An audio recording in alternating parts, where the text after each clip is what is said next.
Salut à tous! Aujourd'hui, j'ai envie de vous parler de ce qu'il m'est arrivé avec mon NAS il y a 2 jours, enfin plutôt hier, ce qui s'est passé. En fait, mon NAS a lâché complètement, un peu soudainement. Donc, ce qui s'est passé, c'est qu'il y a 3 4 jours en arrière, j'ai voulu faire une défragmentation donc, de mes disques, ce que je fais à peu près tous les 3 mois lorsque j'y pense.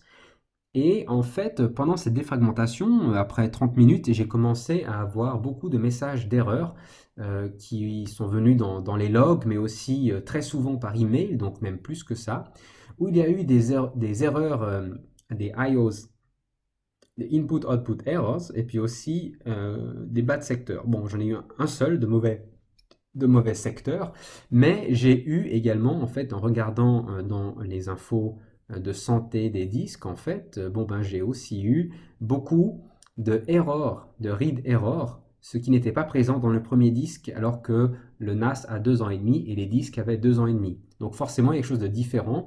J'avais aussi un current pending sector qui était mauvais. Et puis j'avais donc ici, qui était indiqué quelque part, je ne sais plus où, voilà, j'avais un mauvais secteur. Il faut savoir que je fais des tests smart de manière régulière et automatisée, que ce soit les quick ou les extended, et jamais ça ne m'a marqué absolument aucun problème. C'est uniquement durant le process de défrag que les erreurs sont venues. Alors forcément, comme beaucoup de gens, j'ai pas vraiment envie de perdre mon temps à m'occuper de ce genre de choses parce que bah, j'ai autre chose à faire en fait. Et puis donc j'ai acheté un nouveau disque et puis, ce que j'ai fait, c'est que ben, j'ai éteint mon unité 216 plus 2. Et puis, ça a pris 4 fois plus de temps que d'habitude, ce qui était déjà un peu étrange. Enfin bon, je me suis dit, ça fait très longtemps qu'il est allumé, alors pourquoi pas.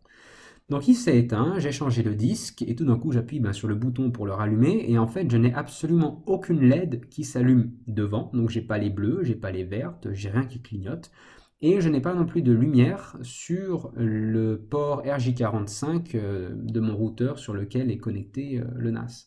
Ce qui est en fait très mauvais signe, parce que quand enfin, le port du câble n'est pas allumé, c'est qu'en général c'est assez grave. Donc j'ai essayé quand même plusieurs fois de changer les disques par-ci, par-là, de mettre les anciens, de mettre que les nouveaux, enfin que le nouveau, de mettre aucun, enfin bref, rien n'a changé, donc j'en ai conclu que la carte mère était définitivement décédée. Donc j'ai commandé très rapidement une unité DS218+, et forcément je me suis attelé à la tâche de la migration.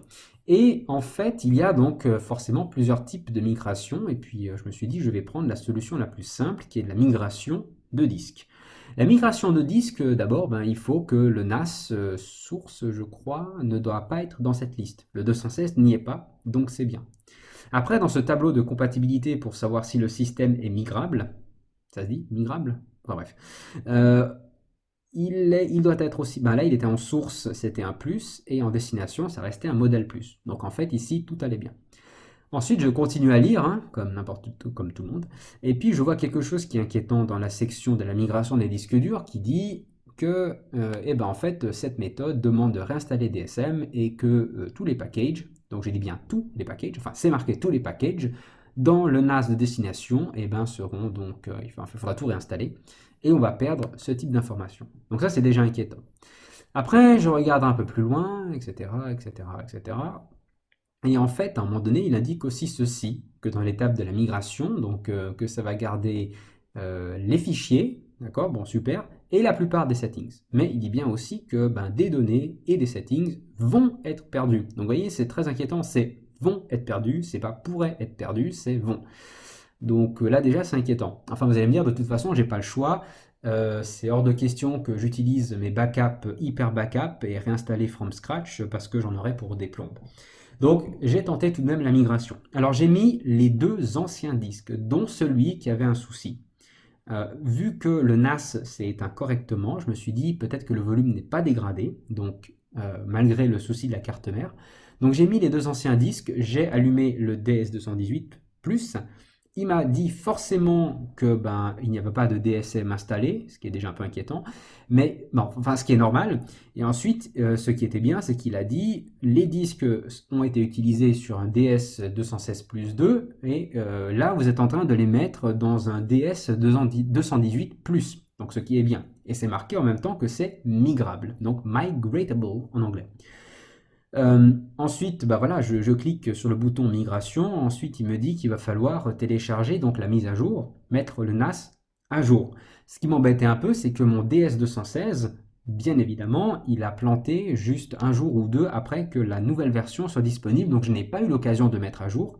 Et d'ailleurs, vu comment ça s'est passé, heureusement que je ne l'ai pas fait. Donc peut-être un mal pour un bien. Euh, j'ai appuyé sur migration, sur installer la nouvelle version et il a redémarré. Au redémarrage, à ma plus grande stupeur, en fait, il n'y a eu absolument rien qui a changé. J'avais tous mes utilisateurs, tous mes groupes, toutes mes permissions, tous mes privilèges, tous mes paramètres DSM, tous mes packages et tous mes paramètres de package. En fait, c'est comme si absolument rien n'avait changé. J'ai eu un problème de licence McAfee et le support de Synology m'a dit qu'il faut cliquer sur Update et puis en fait on va nous proposer de migrer la licence. Alors ça s'est pas passé comme ça, donc ce que j'ai fait c'est que j'ai réinstallé McAfee et là par contre il a demandé de migrer la licence et là ça a marché et c'était impec. Je n'en reviens pas, honnêtement, je croyais vraiment pendant toute une nuit hein, avec des sueurs froides que j'allais devoir tout réinstaller.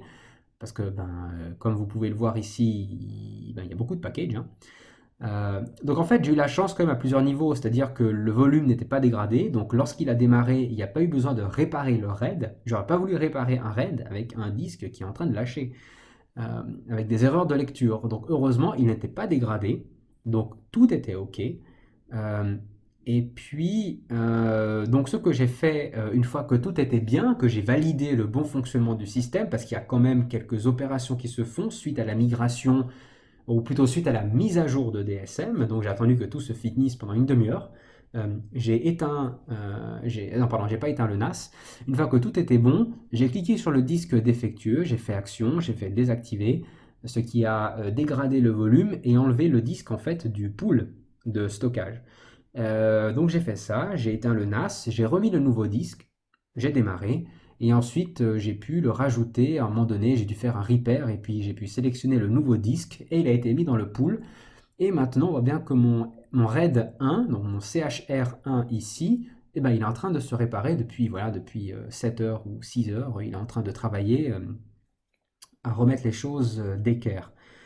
Mon UPS, donc voilà, pour la batterie, en fait, le modèle que je possède n'est pas dans la liste de compatibilité du DS218+, mais il était dans le DS216+2. Et heureusement, en fait, malgré le fait qu'il ne soit pas dans cette liste de compatibilité, ça marche toujours. Donc il est toujours détecté et le NAS peut s'éteindre si l'UPS commence à être faible en termes de courant, en termes de batterie, donc ce qui est cool. Qu'est-ce qu'il y a eu d'autre aussi d'intéressant? En fait, je crois rien d'autre. L'opération s'est passée de manière super simple, avec aucun travail de ma part. J'ai vérifié pendant une heure absolument tous les packages, tous les paramètres, mais absolument tout ce que vous pouvez imaginer que ce que j'aurais fait normalement. Et en fait, j'ai rien à changer.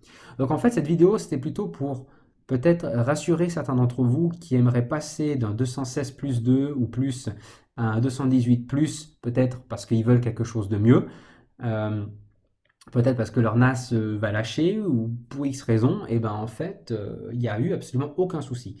Alors, ils indiquent quand même que pour certains packages, ça peut créer des problèmes, mais moi, dans mon cas, j'ai absolument eu zéro souci. La dernière chose que j'aimerais dire, c'est que j'avais un module de 8 Go sur mon DS216+2 pour la RAM, que je n'ai au final pas récupéré parce que, vu que je ne sais pas d'où est la cause du problème, donc j'en ai acheté une nouvelle. Et ce qui est très intelligent et très malin sur le 218+, c'est qu'en fait, le slot pour la mémoire RAM est en plus du slot de base. Donc ça veut dire que à droite des disques, quand vous voulez remplacer un disque par exemple, vous pouvez facilement mettre un module supplémentaire. Donc il y a le 2 GB qui est caché tout près de la carte mère qu'on ne peut pas toucher sans démonter le NAS, ce qui était exactement ce cas-là dans le DS216+2 qu'il fallait tout démonter. Là, j'ai pu donc facilement mettre un nouveau module de 8 Go que j'ai acheté, je l'ai mis dans le slot et j'ai aujourd'hui donc 10 Go de RAM sur mon NAS, ce qui est juste magnifique parce que 1 Go c'était pas suffisant sur le 216, 2 Go, je doute que ça aurait été vraiment plus que suffisant. Donc en fait en ayant 8, j'en ai eu 10 à la fin et ça marchait très bien. Donc voilà, tout ce que je voulais vous dire sur cette partie migration. Forcément, je n'ai pas fait de vidéo sur cette migration, parce que on a autre chose à penser quand l'équipement pète, ça c'est vrai. Donc voilà, j'espère que cette vidéo peut-être vous aidera un jour si vous devez faire la même chose et j'espère que vous aurez eu la chance que moi. Voilà, salut, à bientôt.